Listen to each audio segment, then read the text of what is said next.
The following program is a Town of Colonie television production of the William K. Sanford Town Library.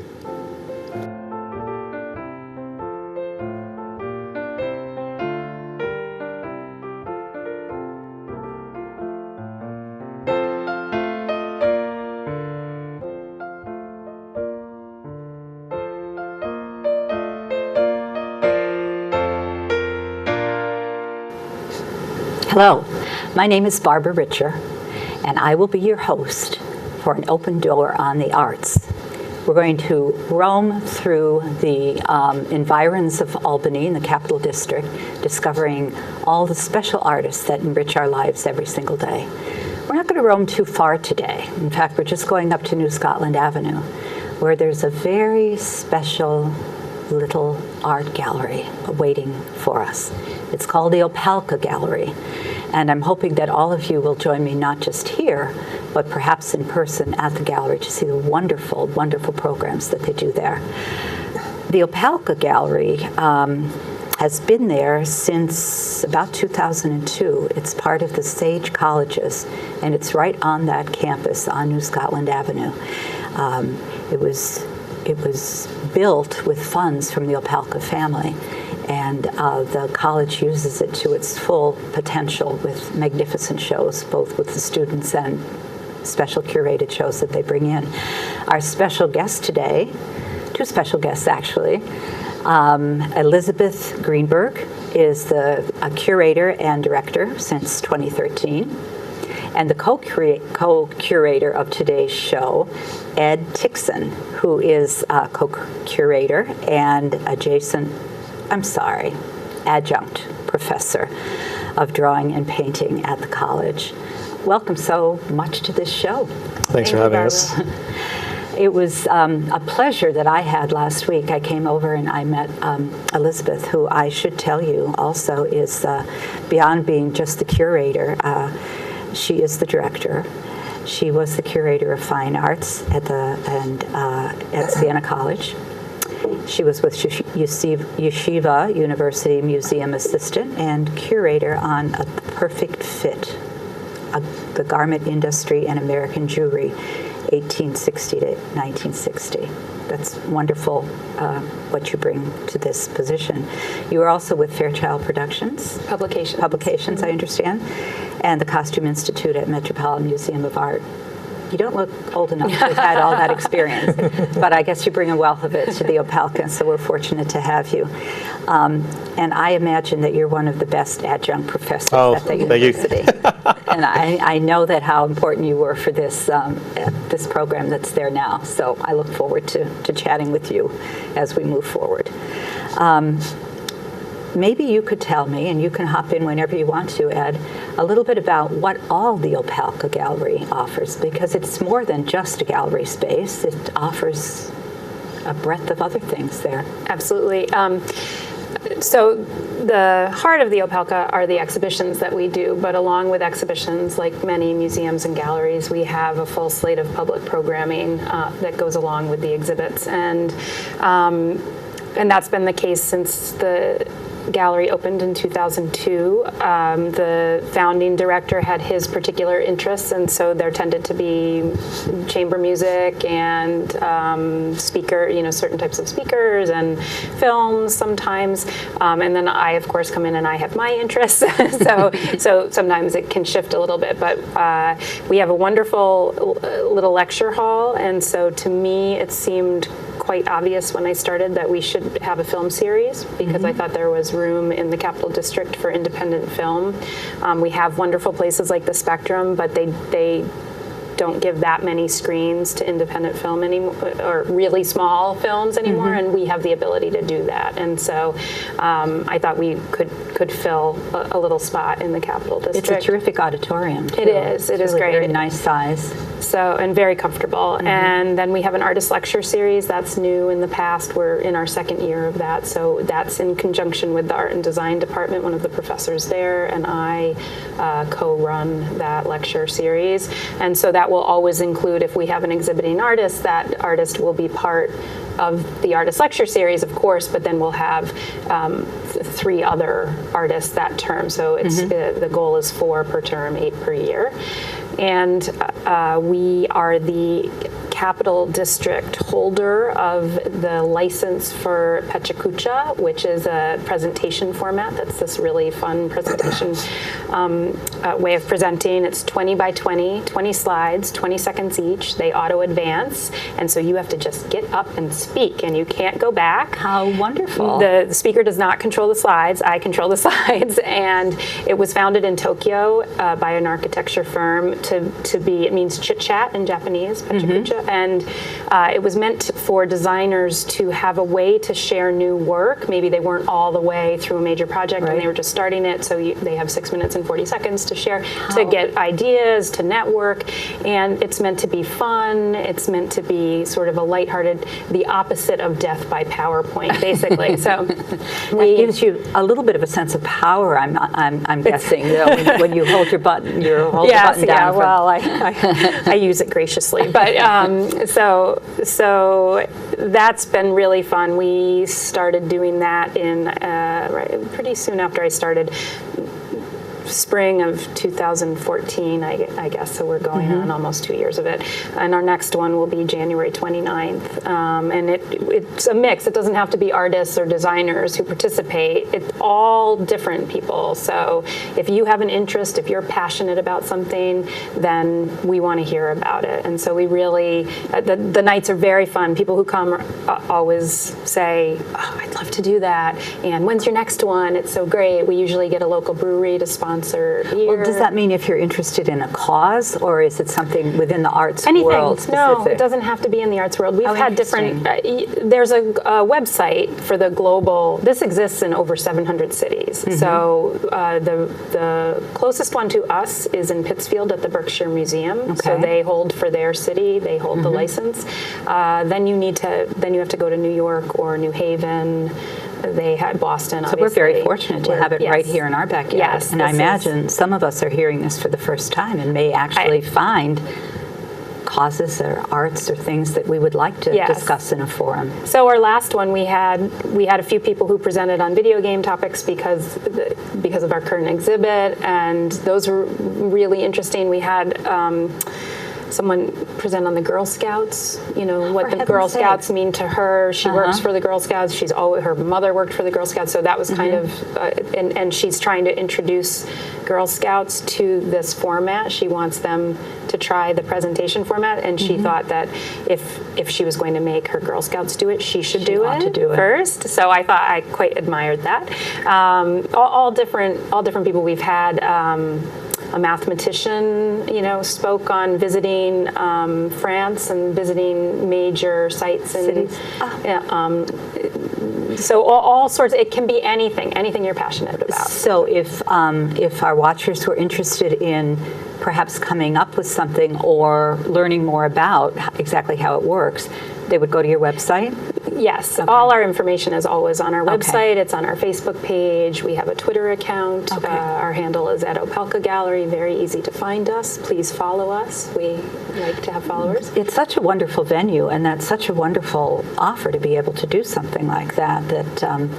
Do you have a lot of people that are aware of it and that are accessing it? It's growing. It's one of those, because it's a relatively new thing. It's a word of mouth. It's each time somebody presents, they tend to bring some people with them who are their friends, and then those people know about it, and then we try to get them to present. I think it's wonderful. So it's very much, we hope it will grow in the area, and that we'll keep doing it. The goal is generally to do 4 a year, and so my goal would be for it to continue for a long time. This isn't, there are cities who have been doing this now for 12, 13 years. Well, that's excellent. So for more information, go to the website and find out. Yes. So that's one of, and then sometimes we'll bring in, those are our standard, every term we will have artist lectures, we will have PK, we will have films, and then depending on the exhibit, we'll do some different things. So we just had Ellen Snopoli dance last Friday. She will be repeating that performance on November 20th, not this Friday, but the Friday after at 6:30. It was really fantastic. She took the music from the video games in our exhibition and choreographed new work to that. This is almost all of our events. I can't even think of anything that hasn't been free. maybe there could be a special something that wasn't free. But most of our events are free and open to the public. That's very important to know and to get right out there, because I remember being shocked when you and I met and you said that all the events were free. That's pretty surprising and pretty wonderful, and that really means being able to, perhaps, especially to a program like what's there right now, to bring an age range of families can come through. Yes. And that's the gallery has always been free, and the goal is to always keep it free. Most university galleries are free to visit. Now, whether or not, I think we're special that a lot of our events, or most of our events are, so I know how to stretch $1, as did my predecessor, so I think that's part of it. Let's see, what else do we do? I want to, we have the artist lecture series that you also offer. Yes, and actually we have one tonight, although by the time this airs, it will be over. So tonight we have Matt McGillicuddy, who's he's a professor at Sage, but he also is a children's book author, quite successful children's book author. Before I started at Sage, I owned his books for my son, so I was very excited when I first met him. Very nice. So he's great. He's a wonderful illustrator, and he has several books, and he has a new book that just came out, so that's why he's speaking here now. And then we have another one in early December. Our artist lectures tend to be on Tuesday evenings at 6:30. That's good to know. A general, again, it's on the website. It's all on the website, yes. So there's another artist, Fernando Orellano. I hope I'm saying it right. He's a professor at Union, and he does mixed media.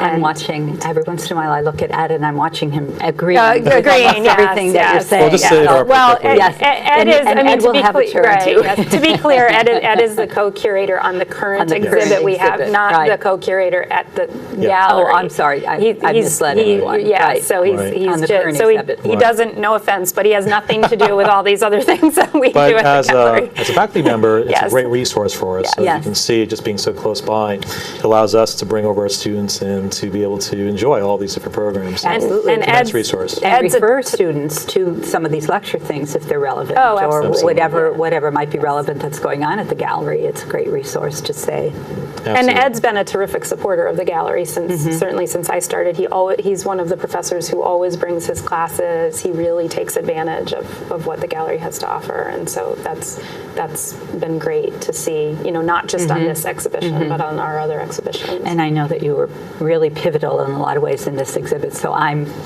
we're going to get to Not a problem. Just keep agreeing over there, and I'll keep listening. Then there's your after-school programs, which is stunning. Well, we just started that, so that's, I'd call that kind of a pilot program. So we thought that the video game exhibition was a good one to try out, doing some K through 12 programming. We had previously tried a few weekend workshops, which were not that successful. I think weekends are very busy for people, and it's kind of hard to get people to come.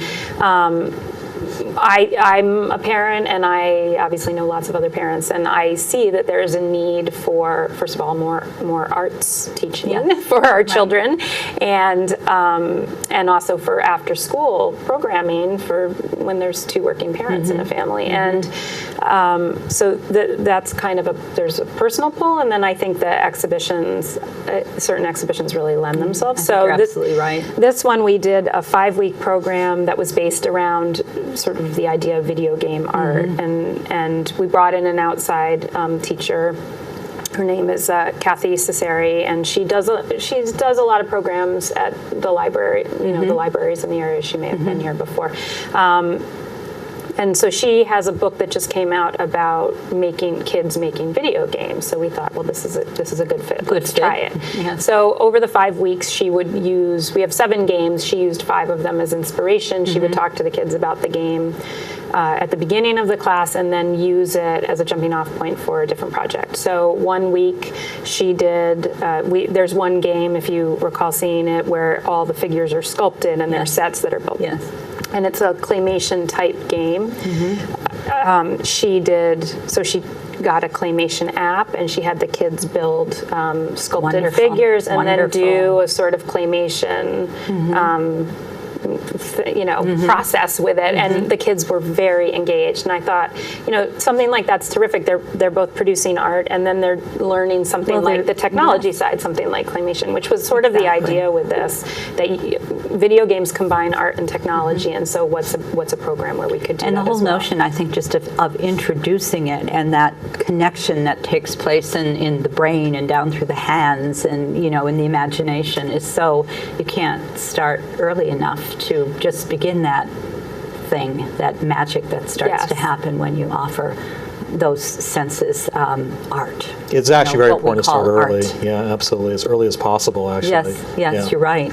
And finding ways to do it is wonderful. So we were happy with, we had 11 kids, and we were quite happy with that as a starting project. It's a little unclear, will we do it every term? Will we try to do it once per year? A lot of the parents were very interested, are you going to do it again? So I actually have another local art teacher who I'm going to be speaking to about, could we do another one program that's more related to the next show. How wonderful to have some flexibility, to see if ideas come to fruition and what time slots are they going to work best in, and don't. Yes, and that's one of the things is, if you're not willing to fail, then you can't really succeed. So you have to be willing to try things out. Mantra. Yes, a good and mantra. If they don't work, you can move on. But as a curator and as a director, that's a good mantra. Yes. As a person. So, and that brings us to the gallery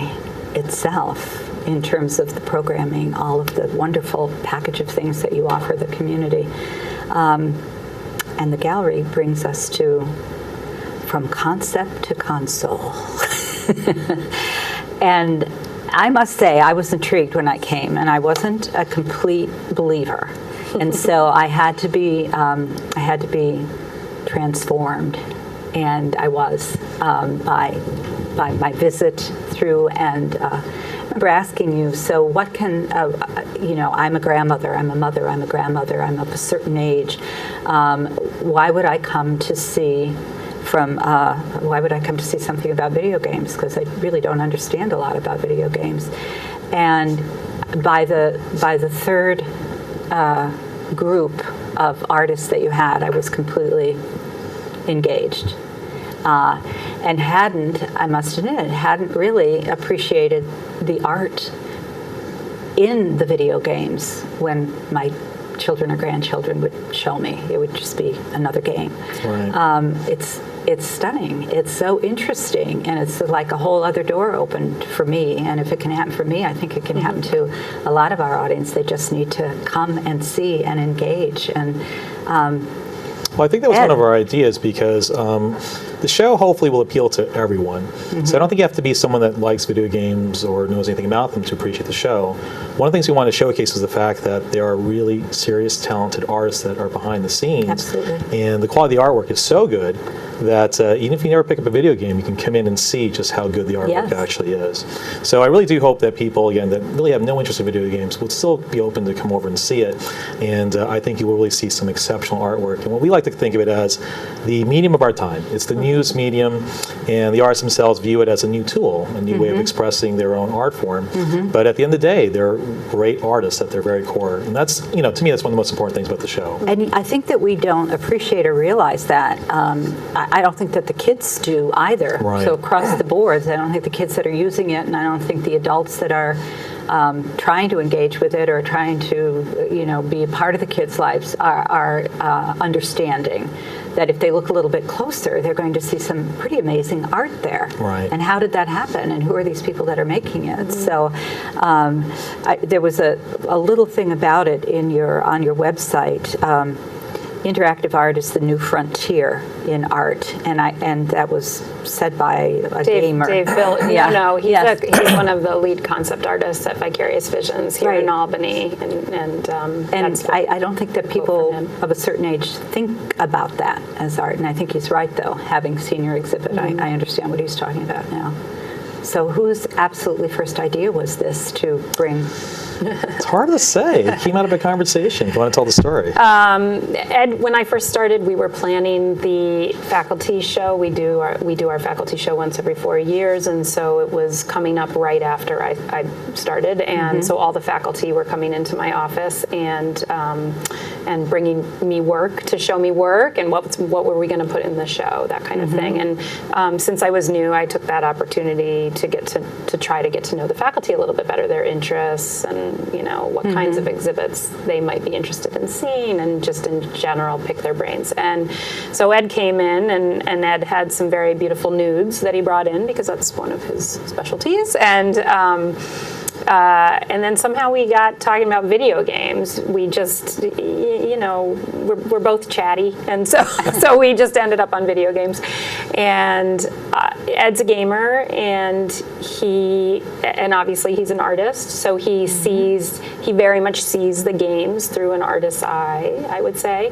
And I'm not a gamer, but I have a partner and a son who play games all the time, and I, in particular at that time, so this is 2 years ago, I was seeing a couple really, really beautiful games being played at home that are very highly rated in the industry for their art. They've won all the awards, and one of them is actually in the show, so The Unfinished Swan, which is in the show. There's another game called Journey, which is a very well-known game for independent game. And so I had been struck on any number of occasions where I had just been walking by the TV, and I had sort of stopped and looked at the TV, which is an unusual experience because I'm not that into games. And so, but there was art. But it was incredible. I mean, and it was really, it was this interactive and immersive art, even just to watch, not even to play. And so we got talking about that. We got talking about some of these games that we thought were amazing, and there's another game called The Last of Us, which is very, very beautiful, and I think that was one of the ones we were talking about at that time. And then I had the gallery schedule was not planned out very far in advance at that point, and so I had several years coming up that I had to get planned, I came in with a book full of exhibition ideas, but I was open to other ideas coming up. And so Ed knows the people at Vicarious Visions quite well, and he had already had a connection there. So that's the local company that makes they're one of the makers of the Skylanders franchise, as well as other games. And so it's really this amazing thing that they're here in the area, and Ed already had a connection to them and teaches a class there.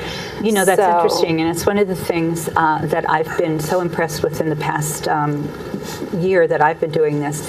We have such incredible talent and such wonderful resources right here in Albany. Yes, we do. Exactly. I mean, it's just stunning to me. And I've tried to have on many, many people that are not household words necessarily, because we just don't know that they're here. Yes. But it's not unusual here again to find that something so special and creative is right here. Right. Yeah. And to add to that story, what I've been doing for Vicarious Visions for about 3 to 4 years now is teaching a figure drawing class right at the facilities.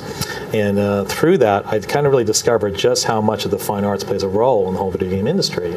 So I think from the outside, people look at it and they think about technology, they think about the cool graphics, but particularly the arts of Vicarious Visions and the artists in the show will tell you that it's really that fine arts that really kind of fuels everything. Really? So being there, I really began to see that and appreciate that. I'm a gamer, but my own passion kind of lies in traditional arts. But I just love that connection that was beginning to kind of emerge. And so one of the things that we thought about when we put the show together was that not a lot of shows, if anything, I don't think any shows existed where the fine arts community looked at this industry and viewed it as a real serious art form. So I think it was a really good chance for us to, as an outsider from the fine arts world, to look at and say the quality of the work is exceptional.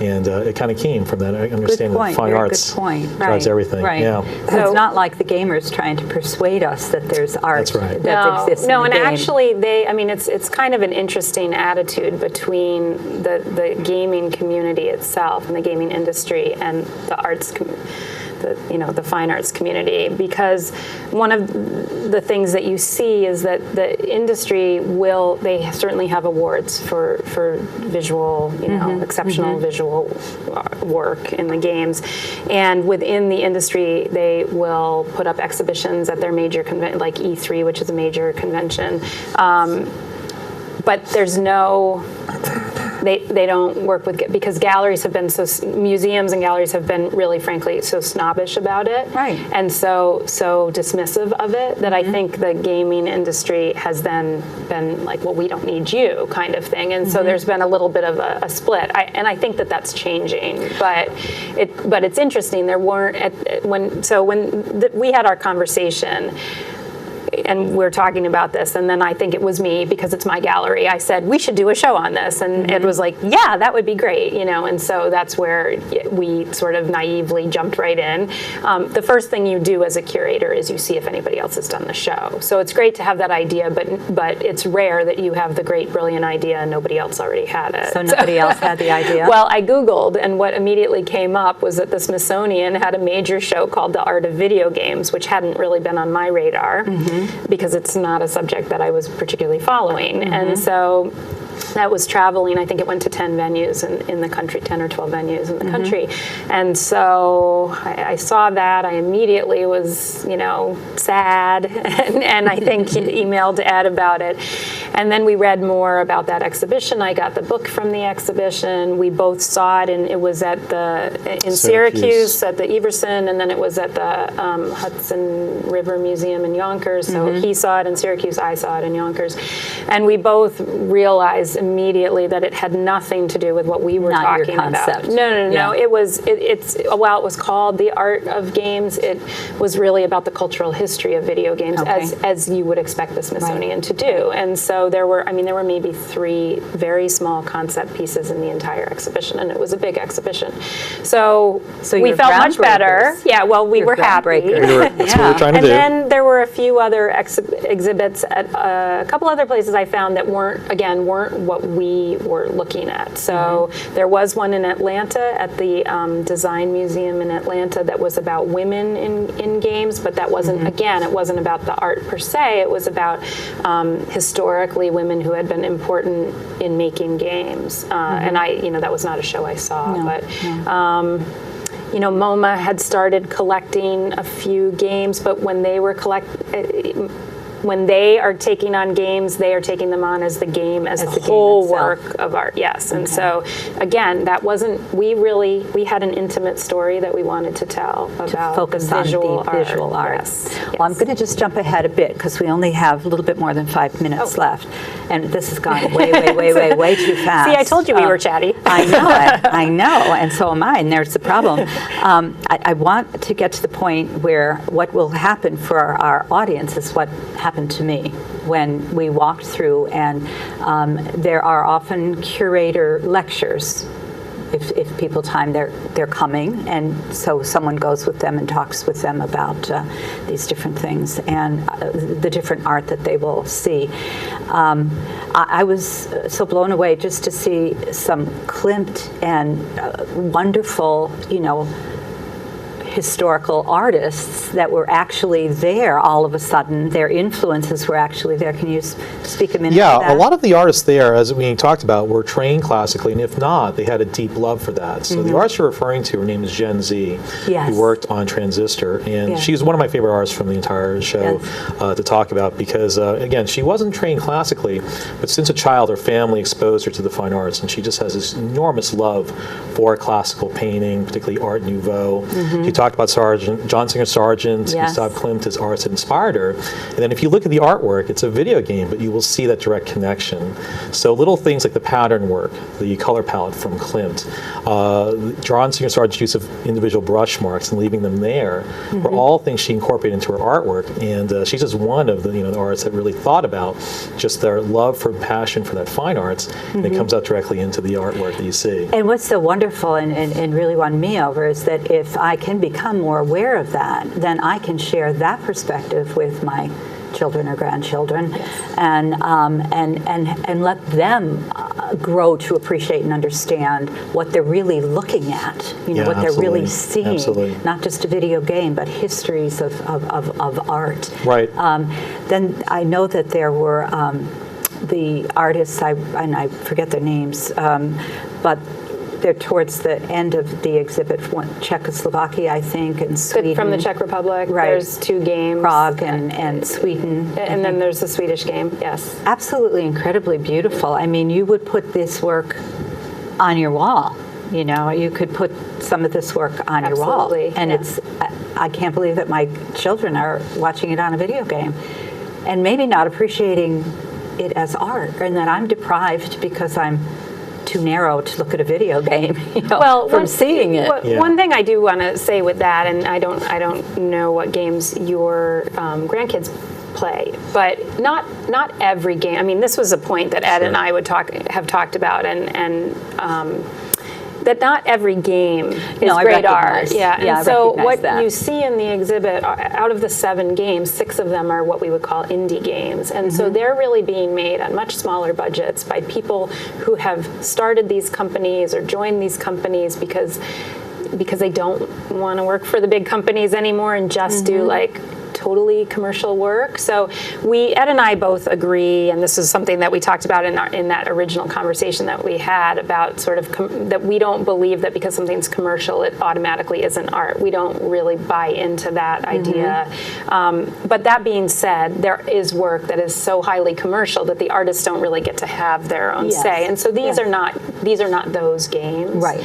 These are games that are in many ways are very individual. So the Swedish company, that's two artists making that whole game. It's entirely an individual vision of those 2 artists, and it's taken them years to get it done, but they can do that because it's their company. Right. So the commercial game in the gallery is Skylanders Swap Force, but we think, you know, that's from the local company Vicarious Visions, but they are so dedicated to, and with that game in particular, they were so dedicated to really raising the bar on the art that, you know, it can, even if it's commercial, it can certainly transcend that level. So you might be watching games that aren't particularly special, but I guess one of the things we hope is that people will come into the show and say, well, let me look for the games that are really fabulous. Right. Let me find because there's games. Many more than the ones that we have in the show that are these like really wonderful. Let me find them, and let me not be dismissive of what it is that I am seeing, but let me really see it first before I say no. Yes, and that there's games. I think also that there's games for all different types of players. So, for instance, I don't like playing games on a console. I don't like that. I can't really do it very well.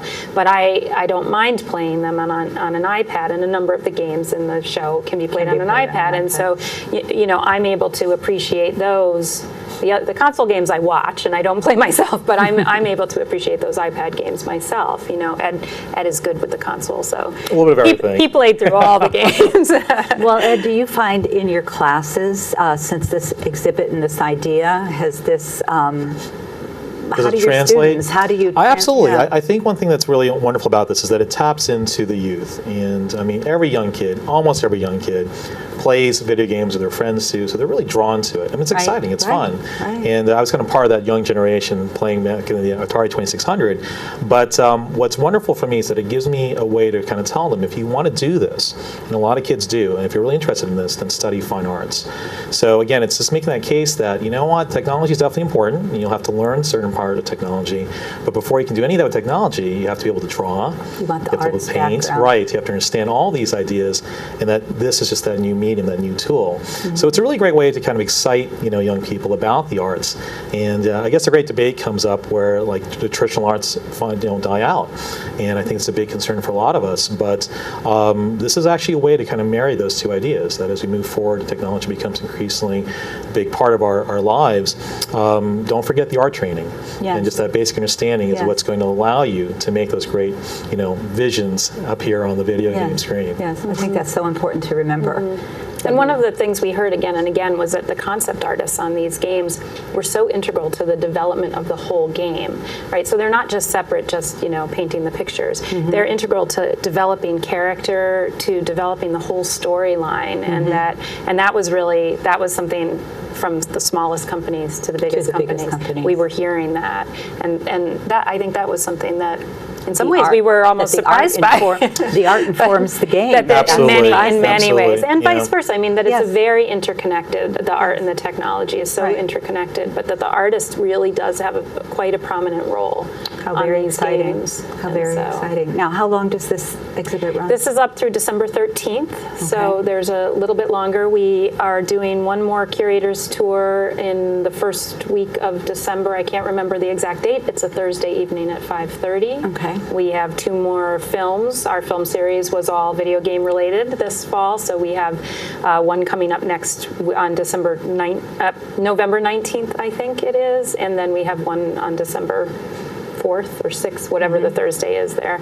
And Ellen Sinopoli dancing one more time, which really was fabulous. And they've crafted this to Yes. complement the exhibit, Oh, which yes. Quite has extraordinary. got to Yes. be incredibly It was amazing. great. So it's been a very full slate of programming this fall, but we still do have a few things left. Arts So- complementing the arts, it's just so wonderful. And the new edition of video gaming, who would have ever have imagined? Yes. It's really stunning and exciting. And if anybody misses the show, we have a beautiful catalog that we did that has a lot of the artwork that's in the show, and so I think it's actually quite a nice keepsake from the show, Wonderful. and can really show you what the show looked Wonderful. like. So. I am so glad that you were here. I am so glad that we're getting this word out. It's a very exciting show. It makes believers out of a lot of us, and it just informs our whole arts community about what really is a new and wonderful aspect of developing art and making it available to everyone, and how much of our youngsters are perhaps seeing it and not even realizing they're seeing it. So that's grand. I know that you have a show then coming up after that. I know that we're just about out of time, but all of this information is on your website. Yes, Okay. yes. And hopefully I'll come back and talk about all of our spring Yes. programming. Yes, we will definitely have Yes. you back to talk about the spring programming. But I want to encourage all of you to get to the Opalka Gallery. Again, it's a very lovely gallery. It's right in the heart of Albany, really. It's right on New Scotland, right near Albany Medical Center, right on the campus of Sage Colleges, a beautiful little spot. Come with or without your children. I did not mean to say that this was a children's exhibit. It certainly isn't. It's a wonderful exhibit of artwork that's around us, and we're maybe not even seeing it while it's there. But if you do come and you are looking for something for the holidays, there are some wonderful ideas of some wonderful artwork and gaming solutions right there in the Opalka Gallery. So I look forward to seeing you soon. Do well in your classes. Thank you very much. As a professor, I am tempted to take something from you. Please come back and see us. We will be just around the corner. Take care. Thank you.